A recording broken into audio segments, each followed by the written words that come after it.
Hello and welcome to this video where the subject is understanding Photoshop's layers. In another video called Selections via the Polygonal Lasso Tool, we went through a technique of how we could effectively cut out this soldier from a fussy background. What we're going to do here is use the result to really talk about the concept of layers. When we first open up an image into Photoshop and we see the layer on the right hand side with the name background in italics and a little lock here, I've said that we can think of the image in two parts. We have the physical image that we can see, but it appears to be glued to a canvas which we can't see. But of course we can remove the lock, then we can slide the picture away from the canvas. Well, what we've done here with our cutout is basically much the same. But of course now with the move tool I can move my soldier anywhere on my canvas. But what I really need is a much bigger canvas, and I can create that independently to the soldier that's sitting on it. So we can increase the canvas by going to the top left of the screen into the image menu. There it is there, canvas size. Now, it's quite common, I find, to come into here and not know exactly what the width is I'm going to need. I'm going to make a parade of soldiers, so I'm not sure. So I generally add more than I need, knowing I can always crop away what I don't want a little bit later. Now here I'm quite happy for the soldier to be left in the middle, so I don't need to touch the anchor options here. There is a relative option. We can tick this box and just say give me 2 inches on the width and 2 inches on the height, and in some of the topics that we may be doing, some of the techniques, that would be fine. But here you can see the height is around about 11 inches. The width is 7. I'm not sure exactly what I'm going to need. I'm going to make it 20. And the other thing we can remember about the canvas size, if we don't get enough, we can always come in and add more. I'll click OK and then hit Ctrl 0 and we get a view of the whole thing. Now when we're working in layers, we can always go to the right of the layer thumbnail, double click, and we can always name those layers if we find it helpful. It's not essential by any means, but sometimes it can be useful. What I'd like to do here is to start my parade of soldiers by making a copy of the one we have. Probably the simplest and quickest way of doing that is with the shortcut key of Ctrl J. Now when we do that, and I'll just double click that and change the name there to Soldier 2. When we do that, we can see that we've got 2 soldiers here, but we cannot see 2 soldiers here because one is on top of the other. Now when we look at the layers on the right hand side, the way they're shown to us here is not exactly how layers work. Let me try to explain. Let me turn that top layer off. Imagine laying a piece of glass or clear plastic on the bench in front of us, and we cut out a picture of a soldier to place on top. Then we place another piece of plastic or glass on top of that with another soldier on that particular layer, and we can have as many layers as we wish. Now in this scenario we can see soldier 2 because we're looking down through the stack, but we can't see soldier 1 because soldier 1 is hidden beneath number 2. But of course if I pick up my move tool, I can click and drag, and here I'm moving soldier 2, but if I select soldier 1, then I can move him independently to the other one. So if we're setting up a parade, let's start our parade with soldier 1 on the left hand side.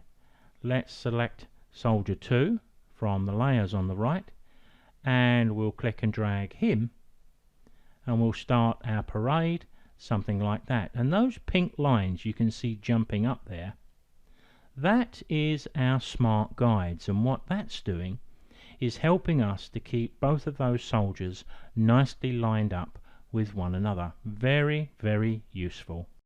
So moving back over to the layers, let's see how many soldiers I think our parade needs. So with soldier 2 selected, I can hit Control J, Control J, Control J, Control J, and as you can see, I can create a number of soldiers, and by double clicking the names, I can change them to suit the project I'm doing.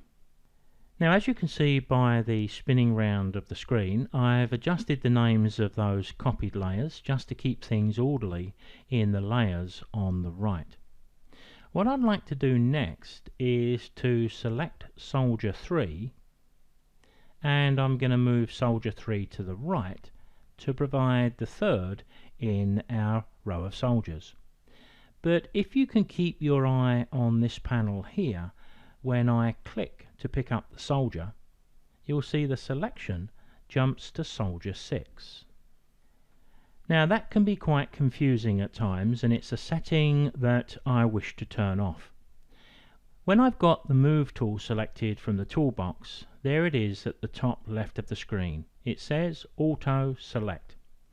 Now I find this hugely confusing, even as a frequent user of Photoshop, and it's something I've neglected to turn off. So I'm going to turn that off by removing the tick. When I go back to soldier 3 and I click and drag, our selection remains on soldier 3. But look how good those smart guides are. If I move this well out of the way and I drag it down, watch it snap into place. It's almost magnetic. Very, very clever. Now I think the smart guides are going to work for you almost 100% of the time, but if you ever did find you're working on a project where you want to turn them off, go to the View menu, down to Show, and there's the setting that you want. Just remove the tick and the smart guides will be turned off. So what I'm going to do here is select soldier 4, and you can see how quick and easy it is to just snap them into place. And soldier 6, I think I could probably do with another couple of soldiers, and it's looking as though I could do with just a little bit more canvas too. The soldiers are looking just a little bit cramped in the frame top and bottom, so perhaps I'll give a little bit on the width and a little bit on the height too. So I can do that by going back to Image and Canvas Size. So on the width, if I increase that to 30 inches, and the height, if I put, let's put 5 on there. Remember, when I put 5 on there, that's, what have we got, 11, so I'm going to make that 16. When I put 5 on there, of course, we're going to get 2.5 at the top and 2.5 at the bottom. If I wanted all of the extra canvas at the bottom, I could anchor my picture at the top. If I wanted all of the extra canvas at the top, I can anchor my picture at the bottom. But we're okay with the default setting here. I'll click OK, and once again I'll hit Control 0.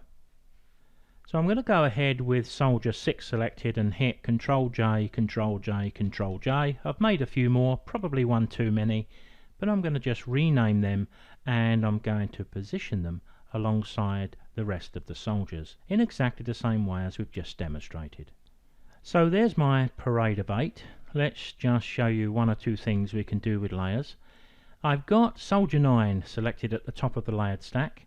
If I hold the Shift key and select the bottom one, I'll select all of those in between, and then we can move all of our soldiers together. So we can now start to think about the canvas that we've got around the outer edge. We don't have to, we could leave it till a little bit later.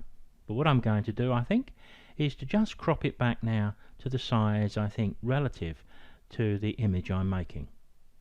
So I'll just select one of these, go and pick up the crop tool. I'll make sure there's no values left from a previous project at the top.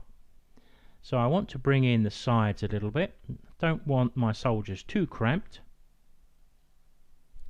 And this is where I like those squares sometimes, because you can actually use them. You can say 1, 2, 3, 4, 5. It doesn't have to be precise, but you can say, well, we're halfway there. Let's say 1, 2, 3, 4, 5. So it just helps, I think, sometimes to get things more or less right.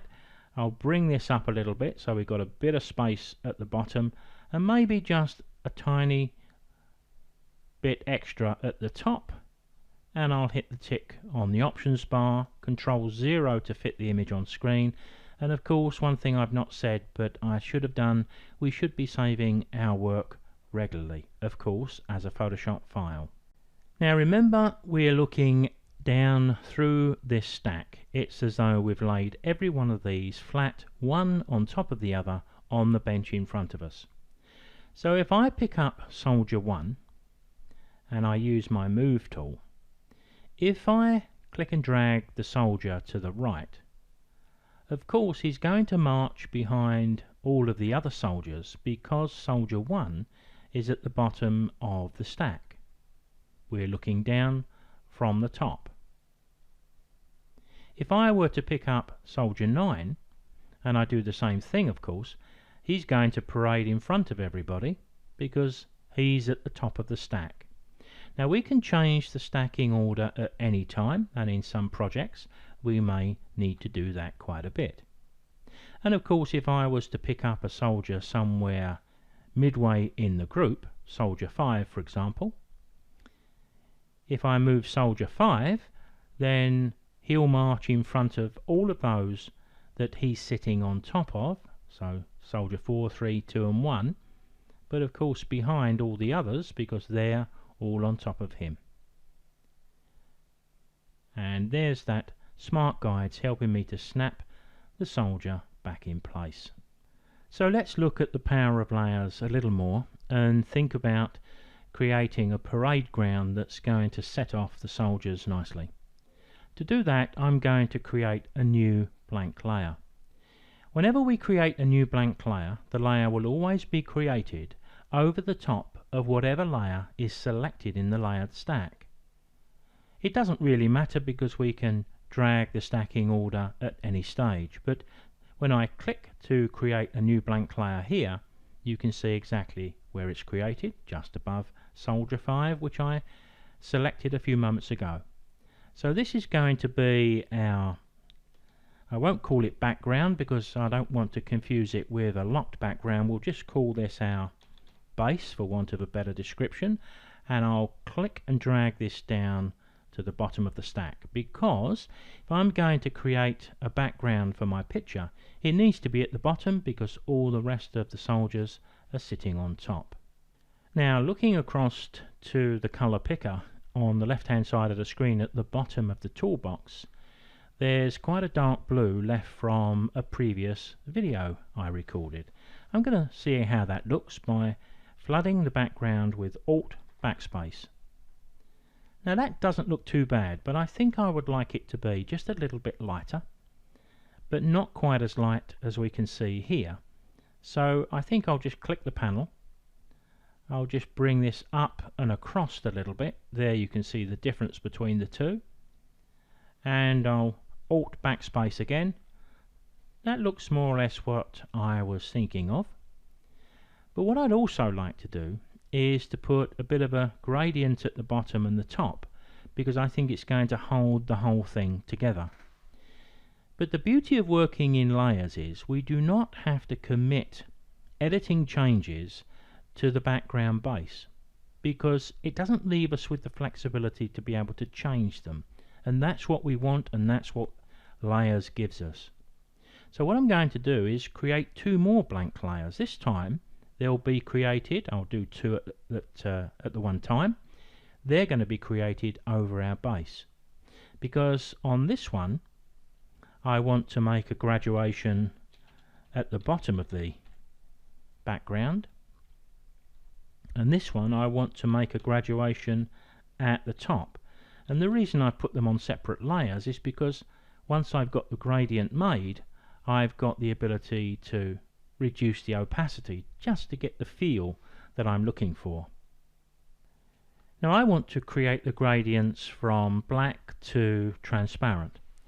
To achieve that, I've already reset my color picker back to black as my foreground color. I need to select my gradient tool from midway up the toolbox, And from the options at the top of the screen, we need the default option here, which is the linear mode. And from the drop down window, we need foreground to transparent, as we can see by that checkerboard effect. So now I just need to look at my layers on the right hand side. Selecting the layer that's got grad top, I'm going to put my cursor right at the top, hold the shift key, so I just draw the line straight down, and I'm going to go down to just below the soldier's waist, and there you can see the gradient, which doesn't look too bad.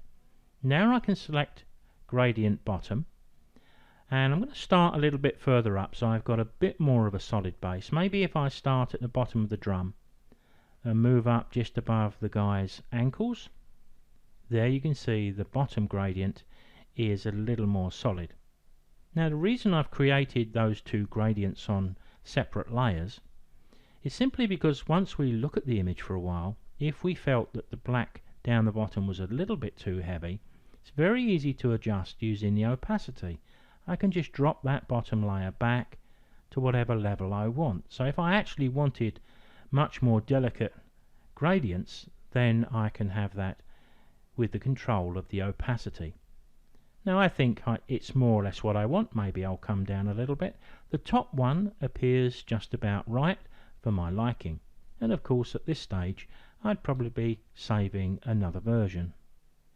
So at some stage we may want to put our graduated layers together with our blue base, because we may want to move forward and apply a texture. Well, that's no problem. Just save your image first and save all of the layers that you can see here.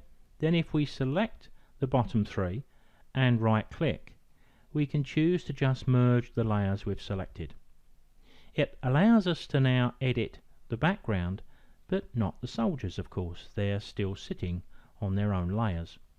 Now I previously saved this as soldier 4, so it would make sense if we're making a significant change now to save this as soldier 5. Doesn't matter how many versions we save, because at the end of the exercise, once we're happy with our final work, we just drop off all the various options that we don't want. Now I do recall saying on one of the previous videos that when we introduce computer generated colour and we mix that colour in with photographic subjects, quite often the background can look actually too smooth. And if I zoom in, that's one step too far. Let me drop back. We can quite clearly see pixels in the image, but the background is very smooth. Now sometimes that can look a little bit unnatural when it's printed, and even when we're viewing it on screen. So I tend to consider a texture here, and the texture I usually turn to is simple noise. It seems a weird thing that we've got this smooth computer color, but we're now going to add a texture, but it works. So I'm going to go to my filters, to noise. I need to select add noise, and we need to select exactly what we're going to give this image. Now let's start at 1%. Even that doesn't look bad. 2%, I think probably 2%. The amount you give when we're talking about noise or texture will be relative to the resolution of your image. If this image was twice the resolution this one currently is, then we could be moving the amount a little bit further up the scale towards 4 or 5. If it's a very low resolution image, then perhaps even 1% can be sufficient. Now remember, we can always back away from this with Ctrl Z, the undo history, but when I click OK and hit Ctrl 0, it's very difficult to actually see it at all. But if I just click to bring this up a little bit, that delicate texture now is just making the soldiers stand out nicely. It's just bringing the whole thing together. Layers is not all about making images like this, of course. We can use layers in much more practical situations, and as we go through the videos, I'm sure you've seen many of them, and there are many more. For compositional reasons, I think one of the soldiers need to be removed. I would suggest probably Soldier 7. It just gives the image a little bit more appeal, and it also enables me to title it Drummed Out. Now at some stage, of course, we're going to want to flatten all of these layers together to finish, not before we've got them all saved as a layered file, of course, a Photoshop document, but then I can go to the top right of the layers, go down and choose flatten. We are going to get a little warning flag which says, are you sure you want to flatten and get rid of the layer you've turned off? Well, on this instance I do, and there's our finished image. Now, as you can see with the spinning round of the screen, the image is a little bit small at the moment. I've just reduced the size because there is a little shortcut key that I often use at the end of a project like this. It's the F key. If you touch the F key, you'll notice some of the window disappears, but if I touch it again, they all disappear. I hope I can just lose my cursor down the bottom, so that's out of the way. I can hit Ctrl-0 to fit the image on screen, and it does give us the opportunity to sit back, especially if we're working on a nice big monitor like the one I have here, 27-inch. You can sit back and see a great image and have a look at what we've achieved. And to bring the picture back into Photoshop's main window, we just touch the F key again, so we can toggle through all three settings and back to where we started. I think layers in Photoshop is what powers the creative part of the software. It opens up so many opportunities to us, and it's what makes Photoshop for me stand out from the crowd.